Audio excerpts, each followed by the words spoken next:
नमस्कार दोस्तों, आप सभी का एक बार फिर से मेरे यूट्यूब चैनल के सस्पेंस स्टोरी में स्वागत है। दोस्तों, मैं आज आपके लिए फिर से एक इमोशनल स्टोरी लेके आई हूँ। मेरा नाम रिया है। मेरे माँ-बाप मुझे मारकर बहुत दूर फेंक आए। वह मुझे कहते कि तुमने हमारी इज़्ज़त खाक में मिला दी है। मैं नहीं जानती थी कि मैंने ऐसा कौन-सा काम किया है, जो उनकी इज़्ज़त खाक में मिल गई थी। मैं तो बस एक अपाहिज लड़की थी, जिसे दुनिया का कोई होश न था। मेरे माँ-बाप ने मुझे ज़हर दे दिया। उनकी नज़र में मैं मर चुकी थी, मगर किसी अच्छे और भले इंसान की मुझ पर नज़र पड़ गई। उसने मेरी जान बचाई। फिर वह मुझे अपने घर ले गया। कुछ साल बाद जब मैं 18 साल की पूरी हो गई, तो उसने मुझसे शादी कर ली। मैं उसके साथ बहुत खुश थी। एक दिन मेरी नौकरानी रोते हुए मुझसे कहने लगी, मैडम जी, मुझसे ये जुल्म देखा नहीं जाता। जब मैंने उससे पूछा कि कौन सा जुल्म, तब वह बोली, आज आप अपने बिस्तर की चादर हटाकर खुद देख लेना। आपको सब पता चल जाएगा कि साहब जी आप पर इतना मेहरबान क्यों हैं। रात को पति के सोने के बाद जैसे ही मैंने बिस्तर की चादर हटाई, तो मेरे सर पर आसमान गिर पड़ा। ऐसा लगा था कि मेरी जान निकल जाएगी, क्योंकि मेरी चादर के नीचे तो मेरे पापा एक प्राइवेट कंपनी में जॉब करते थे। मेरी माँ को जॉब करने का बहुत शौक था, मगर पापा ने जॉब करने ही नहीं दिया। पापा उनकी खूबसूरती की वजह से उन्हें बाहर नहीं जाने देते थे। मेरी माँ की शिक्षा मेरे पापा से कहीं ज़्यादा थी। वह कहती थी कि मेरी काबिलियत से तुम्हारा बाप जलता है, इसलिए मुझे जॉब नहीं करने देता। बस इसी वजह से दोनों में आपस में न बनती थी। उन दोनों में आपस में लड़ाई झगड़े होते रहते। इसमें पापा के दोस्तों का एक बड़ा हाथ था। वो हर वक्त अच्छी और महंगी चीज़ों का दिखावा करते थे। मम्मी के अंदर भी इच्छा पैदा होती थी कि वह भी ऐसी महंगी महंगी चीज़ें इस्तेमाल करें। उन्हें अपनी गरीबी के हालात बिल्कुल पसंद न थे। हालांकि हमारे घर में किसी चीज़ की कोई कमी न थी। बस पापा इतना कमा लेते थे जिससे घर का खर्चा बहुत ही अच्छे से चल सकता था। मेरी पैदाइश पर दोनों ही खुश थे। लेकिन जब उन्हें पता चला कि उनकी बेटी अपाहिज है, तो वह एक दूसरे पर इस बात का इल्ज़ाम लगाने लगे थे। उन्हें तंदुरुस्त सेहतमंद बच्चा चाहिए था। मम्मी को अपने दोस्तों के सामने यह बताने में भी शर्मिंदगी होती कि उनकी बेटी अपाहिज है। पापा तो वैसे भी मुझे बोझ समझते ही थे। मैं सारा दिन रोती रहती। एक दादी ही थी जो मेरा ख्याल रखती थी, मेरे पास बैठी रहती। और ऐसे ही करते करते मैं 12 साल की हो गई। मैं कहीं बाहर आ जा न सकती थी, क्योंकि मुझे इस बात की अनुमति नहीं थी। मैं मम्मी पापा की लड़ाई झगड़ा देखकर बड़ी हुई थी। मम्मी का बेपनाह हुस्न मुझे विरासत में मिला था, लेकिन इतनी खूबसूरती का क्या फ़ायदा जब मुझे कोई प्यार ही नहीं करता था। भगवान ने मुझे खूबसूरती तो दी थी, लेकिन चलने फिरने के लिए पैर नहीं दिए थे। जब आपको बोझ समझा जाए, तो फिर आपके अंदर की सारी खूबियाँ कमियों में बदल जाती हैं। पापा कहते, पता नहीं किन गुनाहों की सज़ा में हमें ये अपाहिज लड़की मिली है। हालां मैं उनकी इकलौती लड़की थी। पापा और मम्मी की कोई और औलाद नहीं थी, ना ही वह चाहते थे। बस मुझे देख देख कहते कि इतनी खूबसूरत बच्ची है, काश अपनी टांगों से चल सकती। अब कौन इसे शादी करेगा, हमेशा हमारी ज़िंदगी पर बोझ की तरह बनी रहेगी। मेरा दिल चाहता था कि मेरे माँ बाप मुझे प्यार करें, मगर वह तो मुझे देखना भी पसंद नहीं करते थे। वह तो आपस में एक दूसरे से लड़ते रहते और एक दूसरे से अलग हो जाना चाहते थे। मम्मी पापा से कहती कि मुझे तलाक दे दो, मुझे तुम्हारे साथ नहीं रहना। लेकिन सबसे बड़ी वजह मैं थी। वह मुझे किसी अनाथ आश्रम में डाल देना चाहते थे, लेकिन दादी ने ऐसा नहीं होने दिया। और फिर अचानक दादी की तबीयत खराब रहने लगी, तो कोई मुझे पूछता तक नहीं था। उनका इलाज भी जैसे तैसे चल रहा था। और फिर इसी बीमारी के दौरान दादी 1 महीने बाद हमेशा हमेशा के लिए भगवान के पास चली गई। मैं बहुत रोई थी कि भगवान मुझे भी अपने पास बुला ले। दादी को मरे कुछ ही दिन गुजरे थे कि मम्मी पापा की लड़ाइयाँ और भी ज़्यादा बढ़ गई थीं। मम्मी अपना सारा गुस्सा मुझे मार मार कर निकालती। मम्मी पापा की गैर मौजूदगी में किसी दूसरे आदमी से मिलने लगी थीं। मम्मी ने मुझे सख्ती से मना कर दिया था कि यह बात मैं किसी को भी नहीं बताऊंगी। और फिर एक दिन मेरे मम्मी पापा में किसी बात पर बहस हुई। उसके बाद मम्मी मेरे पास आई और मुझे अपने हाथों से खाना खिलाने लगीं। मैं हैरान हुई कि मम्मी को क्या हो गया, जो वह मुझे अपने हाथों से खाना खिला रही हैं। मगर मैं नहीं जानती थी इस खाने में जहर मिला हुआ था। खाना खाने के बाद जब मैं बेहोश हो गई और मेरे माँ बाप को लगा कि मैं मर चुकी हूँ, तब वह मुझे उठाकर दूसरी जगह पर ले गए थे। उस वक्त मेरी उम्र मात्र 14 साल थी। मैंने सुना हुआ था कि माँ बाप को अपनी औलाद से ज़्यादा कोई प्यारा नहीं होता। वह खुद को मुश्किलों में डाल देते हैं, लेकिन अपनी औलाद पर आँच भी नहीं आने देते। लेकिन मेरे माँ बाप को मुझे जहर देते हुए उनके हाथ भी न काँपे थे।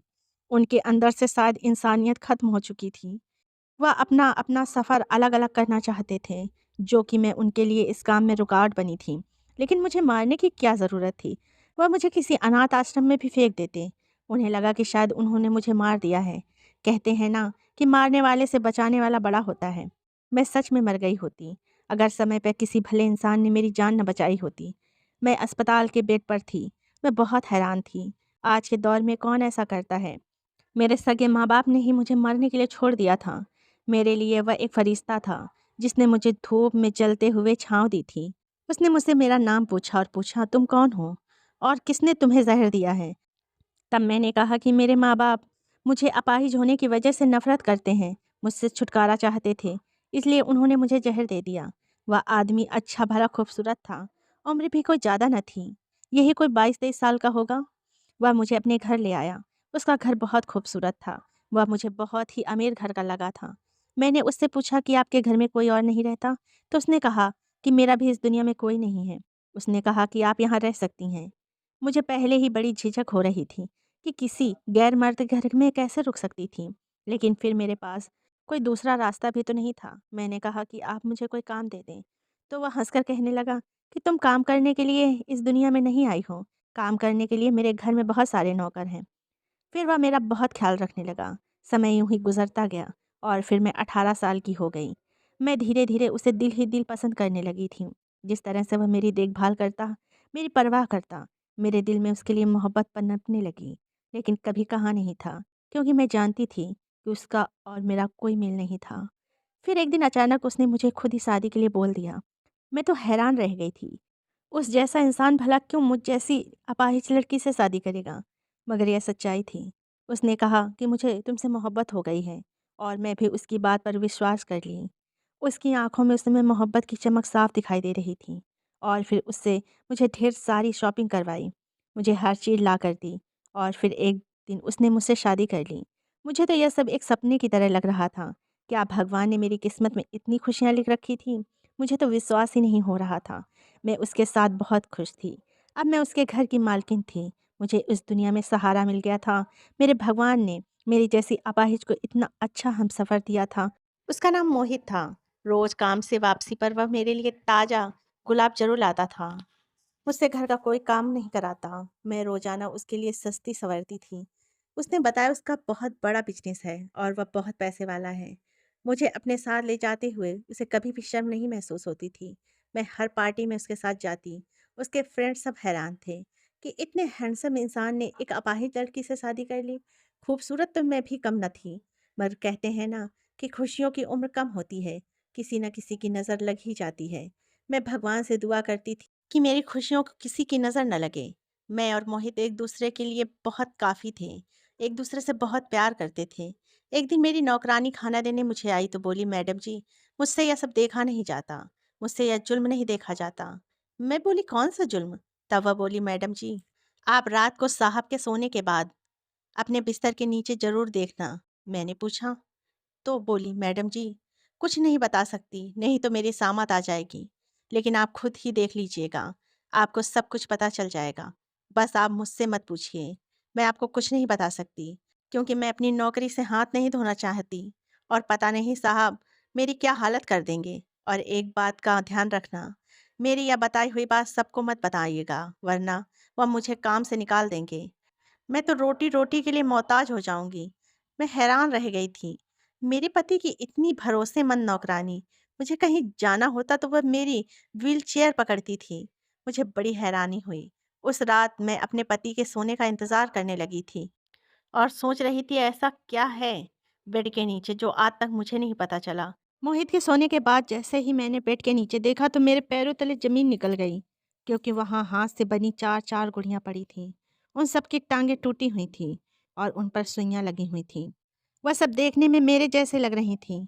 मैं बहुत डर गई थी। मेरा शरीर काँप रहा था। मैं सोच में पड़ गई। मैं मोहित से पूछना चाह रही थी। फिर उस नौकरानी का डरा सहमा रूप नज़र आया। उसने तो मुझे वादा किया था कि मैं किसी को कुछ नहीं बताऊँगी। वो कहती थी, मैडम जी, मैं आपकी शुभचिंतक हूँ, लेकिन आपने सबको बताया तो आपके साथ भी बुरा करेंगे और मुझे भी नौकरी से निकाल देंगे। मैं अपने छोटे-छोटे बच्चों को कहाँ से रोटी खिलाऊँगी? मैंने अगली सुबह अपनी नौकरानी से पूछा कि बेड के नीचे 4 पुतले थे, जो सुबह के समय वहाँ से गायब हो गए थे। तुम बताओ ऐसा क्या है? मुझसे मत छुपाओ। मैं तुम्हारी कही गई बात किसी को नहीं बताऊँगी। वह बोली, मैडम जी, आपको नहीं लगता कोई आप पर इतना मेहरबान है? उसकी कोई न कोई वजह तो ज़रूर होगी। आपसे पहले यहाँ और बहुत सी लड़कियाँ आई थीं, वह सब की सब खूबसूरत थीं। साहब ने उनसे भी इसी तरह शादी की थी, लेकिन वो लड़कियाँ। फिर वह अपनी बात काट कर बोली, मैडम जी, आप बहुत मासूम हैं, आप साहब से बचकर रहें। मैं आपकी मदद करना चाहती हूँ। नौकरानी की बात सुनकर मुझे अपने कानों पर विश्वास नहीं हो रहा था। मैंने कहा, पहले यह बताओ कि उस पुतले में क्या है? वह बोली, मैडम जी, पहली वाली मैडम जी के बेड के नीचे भी ऐसे ही पुतले रखे थे, मैंने खुद देखा था। फिर कुछ दिन बाद ही वह मैडम मर गईं। साहब ने कहा कि किसी को मत बताना, हम सबको भी बताने से मना किया था। नौकरानी की बात सुनकर मुझे परेशानी ने घेर लिया था।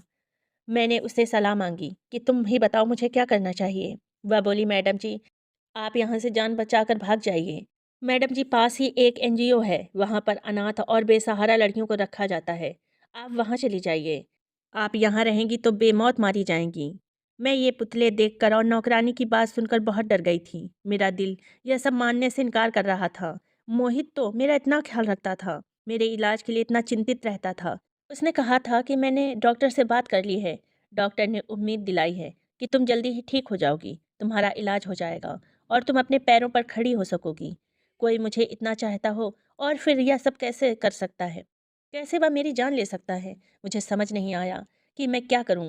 मैं किसका यकीन करूं और किसका ना करूं? नौकरानी एक दूसरी नौकरानी को लेकर आई। उसने भी वही कहानी सुनाई। दूसरी नौकरानी के मुंह से सुनकर अब तो मैं सच में डर गई थी। उस नौकरानी ने मेरी बहुत मदद की थी। उसी ने टैक्सी बुलाई और मुझे उस टैक्सी में बिठा दिया और ड्राइवर से कहा कि मैडम जी को एनजीओ के गेट पर उतार देना। ड्राइवर ने मुझे एनजीओ के गेट पर उतार दिया। मैं अपनी व्हीलचेयर पर बैठी रही। कुछ समय बाद जब मैं बाहर ही व्हीलचेयर पर बैठी रही, मेरी माँ ने मुझे देख लिया और गाड़ी रोककर मेरे पास आ गई। वह मुझे जिंदा देखकर रोने लगी। मैं अपनी माँ को देखकर डर गई थी कि कहीं घर जाकर फिर से वह मुझे जहर न दे दे। मगर मैं भाग भी तो नहीं सकती थी। मेरी आंखों में डर देख वह बहुत शर्मिंदा मैंने तुम्हारे हुई। साथ जो भी मुझे किया कहने बहुत लगी, गलत बेटा, किया था, मुझे माफ़ मैं कर तो दो। समझती थी कि तुम मर गई हो, मगर तुम तो जिंदा हो। वह मेरे पास आने लगी। मुझे उस पर बहुत गुस्सा आया। मैंने कहा कि खबरदार, आप मेरे करीब आने की कोशिश भी मत करो, मैं आपको कभी माफ़ नहीं करूँगी। उसने मेरे पाँव पकड़ लिए और बोली कि मुझे माफ़ कर दो। उस दिन तुम्हें मारना मेरा फ़ैसला नहीं था, बल्कि यह फ़ैसला तुम्हारे बाप का था। मैं बहुत मजबूर थी, मगर अब तुम मेरे साथ रहोगी। तुम्हारा बाप मुझसे न जाने कब का अलग हो गया है और उसने अपनी एक अलग दुनिया बसा ली है। मैंने कहा कि मैं कैसे विश्वास कर लूँ कि आप घर जाकर मुझे अच्छे से रखोगे, मुझे मारोगे नहीं। मेरे साथ कोई बुरा बर्ताव नहीं करोगे। मेरी माँ रोने लगी, कहने लगी, मेरी बच्ची, मेरा यकीन करो, मेरी तड़पती हुई ममता को सुकून आ जाएगा। मुझे एक मौका तो दो। मेरा दिल भी भर आया। मैंने उसे गले लगाकर अपने आंसू बहाए। वह मुझे अपने घर ले आई। मैंने पूछा, पापा, और आपकी तलाक क्यों हुई?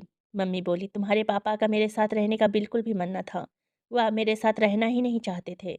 उन्होंने मुझे धमकी दी थी कि अगर मैं तुम्हें मारने में उनका साथ नहीं दूंगी तो वह हम दोनों को ही मार देंगे। इसलिए मैंने उस डर से उनका साथ दिया था, लेकिन मैं मानती हूँ मुझे इस कदर कमज़ोर नहीं होना चाहिए था। फिर एक दिन तुम्हारे बाप ने दूसरी शादी कर ली। मैं तुम्हारे मामा के घर चली गई, लेकिन उन्होंने भी मेरा साथ नहीं दिया। सब यही कहते कि मर्द दूसरी शादी तभी करता है जब वह अपनी पहली पत्नी से खुश नहीं होता। तुम्हें अपने पति को खुश नहीं रखना आता, तभी उसने दूसरी शादी की है। इसमें तुम्हारी ही गलती है। तुम्हारा बाप कहता था कि मैं अपनी नई पत्नी के साथ तुम्हें भी रखने को तैयार हूँ, लेकिन मैं तो उस इंसान के साथ रहना ही नहीं चाहती थी। मैं सारी सारी रात रोती रहती थी। मैं एक ऐसी माँ हूँ जिसने अपनी ही बेटी को ज़हर दे दिया था। मुझे एक पल भी सुकून नहीं आ रहा था। हर पल तेरा मासूम चेहरा नज़र आता था। तुम्हारे पापा के साथ रहना नहीं चाहती थी। मैं पहले दौलत के लालच में थी। मुझे तुम्हारे पापा का एक दोस्त पसंद था, लेकिन मैं समझ गई थी कि कोई मर्द भरोसे के काबिल नहीं होता। मेरी तलाक के बाद वह भी मुझसे शादी करने के लिए राज़ी नहीं था। मैंने नौकरी की तलाश शुरू कर दी। फिर मुझे नौकरी भी मिल गई। जब मैं नौकरी करना शुरू कर दी, तब मुझे एहसास हो गया कि मैंने क्या किया। सारी उम्र तुम्हारी कदर नहीं की। तुम मेरी औलाद थी। मैंने तुम्हारे साथ बहुत बुरा किया। कितने लोग होते हैं जो औलाद की खुशी के लिए तरसते हैं और भगवान से दुआ करते हैं कि भगवान भी उन्हें औलाद की खुशी दे। बेटी, मुझे माफ़ कर दो, मुझे माफ़ कर दो। मैं उनको और शर्मिंदा नहीं देख सकती थी, इसलिए मैंने अपनी माँ को माफ़ कर दिया। मेरी माँ खुश हो गई। मेरी माँ बोली, अब मैं तुम्हें कहीं जाने नहीं दूँगी। इतने समय तुम कहाँ रही थी? मैंने कहा, जब आप लोग मुझे मार कर कचरे में फेंक गए थे, तब मुझे एक आदमी अपने घर ले गया था। मेरा इलाज करवाया और फिर उसी ने मुझसे शादी कर ली। लेकिन मुझे पता चला वह इंसान अच्छा नहीं है। मुझे वहाँ काम करने वाली नौकरानियों ने बताया।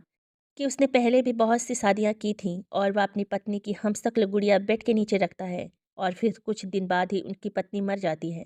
जब मुझे यह सच्चाई पता चली तो मैं वहाँ से भाग आई। मैंने रोते हुए अपनी माँ को सारी बात बता दी। मेरी माँ रोते हुए बोली, यह सब मेरी वजह से हुआ है, मैं अच्छी माँ नहीं हूँ, तभी मुझे इतनी मुश्किल देखनी पड़ी। तुम अपनी माँ को माफ़ कर दो। मैंने कहा, मम्मी इसमें आपका कोई दोष नहीं है। अब मम्मी बोली, इसमें मेरा ही दोष है। तुम्हें इस कदर नफ़रत से पाला, दिन रात भूखी रखती थी, तुम्हें मारती थी, तुम डर जाया करती थी, लेकिन मैं तरस नहीं खाती थी। मगर अब तुम्हें कभी शिकायत का मौका ही नहीं दूंगी, एक अच्छी माँ बनकर दिखाऊंगी। अब मैं अपनी माँ के साथ रहने लगी थी। वह मुझसे बातें करने की कोशिश करती थी। मम्मी इस उम्र में भी बहुत सुंदर थी, कहीं से भी एक शादीशुदा बेटी की माँ नहीं लगती थी। कोई भी धोखा खा जाता। उनकी उम्र और चाल चलन से वह मेरी बड़ी बहन लगती थीं। अब भी उन पर कई मर्द मरते थे। मम्मी ने बताया कि वह जहाँ जॉब करती है, यह घर उसी कंपनी की तरफ से मिला है। ऑफिस की तरफ से गाड़ी भी मिली है। वह किसी अच्छी पोस्ट पर जॉब करती है। मुझे कहा कि मैं जल्द तुम्हें तुम्हारे पति से छुटकारा दिला दूंगी। तुम्हें घबराने की ज़रूरत नहीं है। अब तुम अकेली नहीं हो, तुम्हारी माँ तुम्हारे साथ है। मैं खुश हो गई कि मैं अकेली नहीं हूँ। मुझे कहीं न कहीं मोहित को छोड़ने का दुख ज़रूर था। मुझे मोहित की याद भी सताती थी, लेकिन जब मैंने उसका असल रूप जान लिया तो मुझे डर लगता कि वह आगे मेरे साथ क्या कर सकता था। मम्मी ऑफिस से वापस आकर मुझसे खूब सारी बातें करती, मुझे बताती कि मैंने अपने पुराने सब दोस्तों को छोड़ दिया है, अब मुझे कोई नीचा नहीं दिखाता। उन्होंने ही मेरे अंदर जहर भर दिया था। मैंने कहा कि इंसान गलतियों से ही सीखता है। मम्मी ने मेरे सामने तलाक के पेपर रखे, कहने लगी, यह पेपर मैंने तैयार करवा लिए हैं, तुम इन पर साइन कर दो। तलाक के पेपर देख मेरा दिल न जाने क्यों धड़क उठा था। मैंने पेपर माँ से ले लिए। मैंने कहा, मैं सोच समझ कर साइन कर दूंगी। मैं रोज़ पेपर देखती हूँ, लेकिन मुझे साइन करने की हिम्मत नहीं होती। माँ मुझे रोज़ पेपर मांगती कि तलाक के पेपर पर साइन कर दो, जिससे कि मैं मोहित से भी इन पेपरों पर साइन करवा सकूँ। मुझे यहाँ रहते रहते 1 महीना हो गया था। एक दिन रात को प्यास की वजह से मैं उठी। वैसे तो मम्मी मेरे कमरे में ही पानी का जग रख देती थी, लेकिन आज मेरे कमरे में पानी न था। मैं अपनी व्हीलचेयर पर बैठी और किचन में जाने लगी। तभी मैंने सुना मेरी माँ के कमरे से आवाज़ आ रही थी। मैंने सुना वो किसी से बातें कर रही थी। रात के समय मम्मी के कमरे में कौन हो सकता है? मम्मी ने तो कहा था कि उन्होंने सबसे संबंध तोड़ दिए हैं। मैं गौर से सुनने लगी। किसी मर्द की आवाज़ आ रही थी। मम्मी को वो आदमी कह रहा था कि तुम जल्द से जल्द अपनी बेटी को तलाक दिलवाओ, वरना मैं तुम्हें नौकरी से निकलवा दूंगा। शायद वह मेरी माँ का बॉस था, लेकिन रात के समय वह भी माँ के कमरे में। मुझे यह सब ठीक न लगा।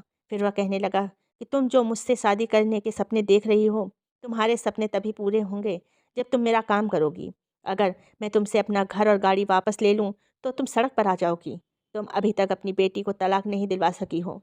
मैंने इतना कुछ किया, तुम्हारी बेटी की नौकरानी को पैसे दिए, उसे घर से निकलवाया, तुम्हारी बेटी के दिल में शक पैदा किया, झूठे पुतले बना कर रखे, और तुम अभी तक तलाक के पेपर पर साइन भी नहीं करवा सकी। यह अपाहिज लड़की मेरे बेटे की ज़िंदगी में नहीं होनी चाहिए। मैं हैरान थी। यह मेरी ही बात हो रही थी। यकीनन यह आदमी मेरे पति मोहित का बाप था। मेरी माँ बोली, जैसा तुम बोलोगे वैसा ही होगा। अब तुम्हें शिकायत का मौका नहीं मिलेगा। मैं अपनी बेटी के दिल में जगह बना रही हूँ, और उसके दिल में जगह बनते बनते इतना समय लग गया। वह बहुत भोली भाली है। मुझसे तलाक के पेपरों पर साइन करवा लूँगी। अब मुझे सारी बात समझ आ गई थी। मुझे अपनी कामवाली पर गुस्सा आया। मैंने इतनी मोहब्बत करने वाले पति पर विश्वास नहीं किया। मैंने कितनी आसानी से उसको छोड़ दिया और माँ के पास आ गई। जो माँ बेटी को जहर दे सकती है, वह भला अचानक इतनी अच्छी कैसे हो गई? यह सोची समझी चाल थी। वह नौकरानी भी मिली हुई थी। मैं उनकी बातों में आ गई थी। उन्होंने ही वह गुड़िया मेरे बेड के नीचे रखी थी और या मनगढ़ंत कहानी बनाई थी। मुझे एकदम घुटन का एहसास हुआ। मैं यहाँ से निकल जाना चाहती थी। मैं चुपचाप जाकर अपने कमरे में लेट गई थी। मैंने मम्मी को बिल्कुल भी एहसास नहीं होने दिया कि मैं उनकी सच्चाई जान चुकी हूँ। अगले दिन मम्मी ऑफिस गईं तो उनकी नौकरानी मुझ पर नज़र रखने के लिए आ गई। वह हमेशा मेरे साथ रहती। पहले मुझे नहीं पता था कि यह मुझ पर नज़र रखती है, लेकिन जैसे ही माँ की हकीकत मुझ पर खुली, मुझे पता चल गया कि यह मेरी माँ की खास नौकरानी है और मुझ पर नज़र रखती है। मैंने उससे कहा कि मेरी मदद करो, मैं तुम्हें मुँह मांगी रकम दूंगी, तुम मुझे मेरे पति के घर ले चलो। मेरी माँ बिल्कुल भी अच्छी नहीं है, वह एक जालिम औरत है। उसने बस मेरे सामने अच्छा बनने का नाटक किया है।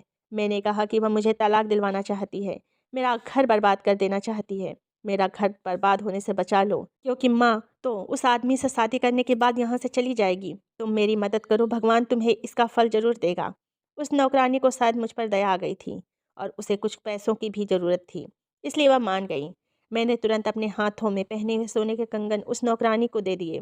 मैंने कहा, मैं इसके बाद भी तुम्हें जितनी रकम मांगोगी उतनी दूंगी, बस मेरी मदद कर दो। वह खुश हो गई थी। वह मुझे एक ऑटो में बिठाकर सीधे मोहित के घर लेकर आ गई। मेरा पति अभी मेरी यादों में तड़प रहा था और मेरी याद में सूख कर आधा हो गया था। मुझे देखकर हैरान हुआ और बोला, बगैर बताए तुम कहाँ चली गई थी?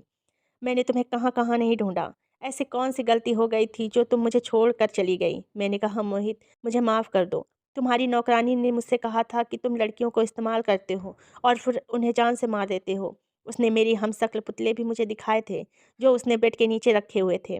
मैं मोहित को सारी कहानी सुनाने लगी। मोहित ने नौकरानी को ढूंढना शुरू किया तो वह घर में कहीं नहीं थी। मोहित को तो कुछ भी पता नहीं था। जब मैं घर छोड़कर गई थी तो इस नौकरानी ने ही मोहित को बताया कि वह अपने माँ बाप के पास वापस चली गई है। उसने मोहित से कहा था कि तुम्हारी पत्नी अब कभी वापस नहीं आएगी। वह यह कह कर गई कि मैं कभी नहीं आऊँगी। मैंने मोहित से कहा कि मैं डर गई थी, तुम मुझे माफ़ कर दो। मैंने तुम्हारा विश्वास नहीं किया और एक गलत इंसान पर विश्वास कर लिया। जिस लड़की के माँ बाप ने उसे इस्तेमाल करके अपने मतलब के लिए फेंक दिया, वह लड़की ऐसी ही बन जाती है। उसे किसी पर विश्वास नहीं रहता। मैंने कहा, मेरी माँ और तुम्हारे बाप ने ही हमें अलग करने का इरादा बनाया हुआ है। दोनों आपस में मिले हुए हैं। तुम्हारे पापा मुझ जैसी अपाहिज लड़की को अपनी बहू स्वीकार नहीं करना चाहते। उन्हें तुम्हारे साथ कदम से कदम मिलाकर चलने वाली बहू चाहिए, जिसमें कोई कमी ना हो। वह मेरी माँ से इसी शर्त पर शादी भी करना चाहते हैं कि वह पहले मुझे तलाक करवाएं। सारी हकीकत जानकर मोहित हैरान रह गया था। वह कहने लगा, मुझे मेरा बाप शुरू से ही पसंद नहीं है, इसलिए तो मैं अपने बाप से अलग रहता हूँ। मैं उसकी अय्याशी भरी आदतों से परेशान हूँ। वह हर खूबसूरत औरत से शादी करना चाहता है और अपने पैसों से उस औरत को अय्याशी भी करवाता है, और जब अपने मकसद को पूरा कर लेता है तो उस औरत को छोड़ देता है। मोहित की बात का मतलब मैं समझ गई थी। वह मेरी माँ को अपने मकसद के लिए इस्तेमाल कर रहा था। वह उससे शादी नहीं करेगा। मोहित ने कहा, मैं तुम्हें कभी भी नहीं छोड़ूंगा। मैं उस नौकरानी को काम से निकाल दूंगा। मेरे पति ने मेरा हाथ थाम लिया था। वह मुझसे बहुत मोहब्बत करता था। ऐसे लोग जो दौलत के लालच में आकर अपना घर तबाह कर दें, उस पर कभी विश्वास नहीं करना चाहिए। मेरी माँ को भी अब सब कुछ पता चल गया था। वह भी मेरे घर आई। उन्हें फिक्र थी कि अब मैं मोहित के साथ रहने लगी हूँ तो उनके हाथ आई दौलत उनके हाथ से निकल जाएगी। असल में मेरी माँ को मुझसे कभी मोहब्बत नहीं थी। वह तो सिर्फ दौलत की भूखी थी। मेरी माँ कहने लगी, तुम मेरी बेटी हो, मेरे साथ चलो, देखना मैं तुम्हारा इलाज करवाऊंगी। यह आदमी अच्छा आदमी नहीं है, तुम्हारी जान ले लेगा। मैं तुम्हें इस आदमी से तलाक दिलवा दूंगी। मैंने कहा, मैं आपका असली चेहरा देख चुकी हूँ। अब मैं मोहित के साथ ही रहूंगी। मैं बेवकूफ़ थी जो आप पर विश्वास किया। मुझे समझ जाना चाहिए था आप विश्वास के लायक ही नहीं हैं। वह कहने लगी, क्या बोल रही हो? तुमने तो मुझे माफ़ कर दिया इलाज था। करवाना मैंने कहा, मैंने आपकी उस रात सारी बातें सुन ली थी। अगर अब आपने मेरे साथ कोई ज़बरदस्ती की तो मैं आपको पुलिस के हवाले कर दूंगी। पुलिस का नाम सुनते ही मेरी माँ घबरा गई। मैंने कहा कि आप इस काबिल नहीं हैं कि आपको माफ़ किया जाए। मुझे अपनी माँ पर कोई तरस नहीं आ रहा था। मैंने उन्हें जान से मार देने के जुर्म में पुलिस के हवाले कर दिया था। मैंने पुलिस को बता दिया कि उन्होंने मुझे जहर देकर मारने की कोशिश की थी। पुलिस उन्हें गिरफ्तार करके ले गई। मैं कभी भी ऐसा न करती, लेकिन मुझे पता था कि उन्होंने मेरी ज़िंदगी में सुकून कभी रहने ही नहीं दिया था।